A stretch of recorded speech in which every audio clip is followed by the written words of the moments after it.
A very warm welcome to all the students.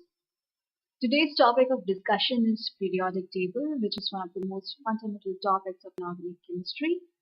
Today we will discuss how various concepts proposed by various scientists led to the development of modern form of periodic table and what are its main features.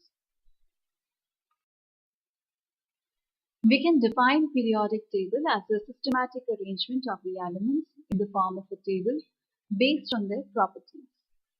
The horizontal rows in the table are known as the periods and the vertical columns in the table are known as the groups. If we look at the historical background of the development of periodic table, there were various concepts proposed by renowned scientists which led to the development of the modern form of periodic table, or which we also call the long form of periodic table. They were Proust's concept, Dobereiner's law of Triads, Newland's law of Octaves, Lothermeyer's curve, Mendeleev's periodic law, and Moseley's modern periodic law. French scientist Joseph-Louis Proust proposed that all elements are made up of hydrogen. Therefore, the atomic weight of an element will be a multiple of the atomic weight of hydrogen. The formula he proposed for calculating the atomic weight of an element is atomic weight of element is equal to N into atomic weight of hydrogen, where N is an integer.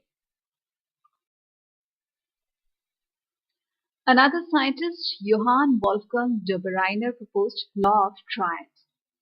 This law states that if three elements of same characteristics are arranged in order of increasing atomic weight, the atomic weight of the middle element will be the average of the atomic weights of the first and the third elements of that triad. Now each such group of those three elements was known as a triad, and the elements of a triad were found to have similar properties. Dobereiner proposed various such triads, for example, lithium, sodium and potassium, calcium, strontium and barium, phosphorus, arsenic and antimony, sulfur, selenium and tellurium, and chlorine, bromine and iodine. Now let's check Dobereiner's law of triads for each such triad. In the first one, that is of lithium, sodium and potassium, in this triad, the atomic weight of lithium is 7, sodium is 23 and of potassium is 39.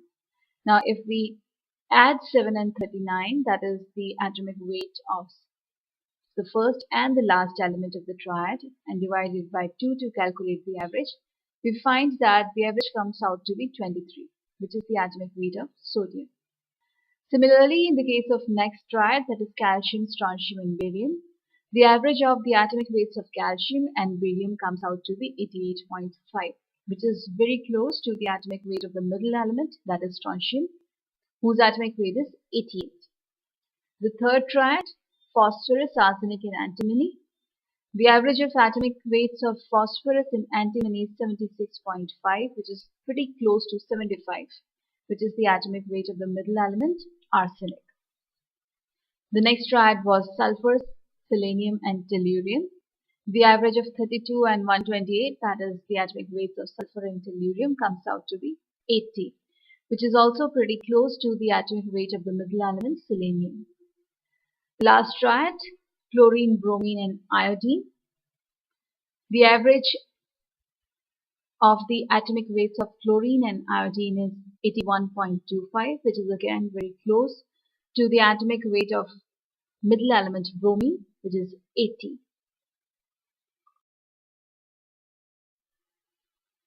English chemist John Alexander Rayner Newland proposed the law of octaves. This law states that if elements are arranged in the increasing order of their atomic weight, then the first and the eighth elements show similarity in properties. For example, if we start from lithium and then count, the eighth element comes out to be sodium. Now we know that both lithium and sodium are alkali metals and show very similar properties. Similarly, other such pairs are beryllium and magnesium, boron and aluminium, carbon and silicon, nitrogen and phosphorus, oxygen and sulfur, and fluorine and chlorine.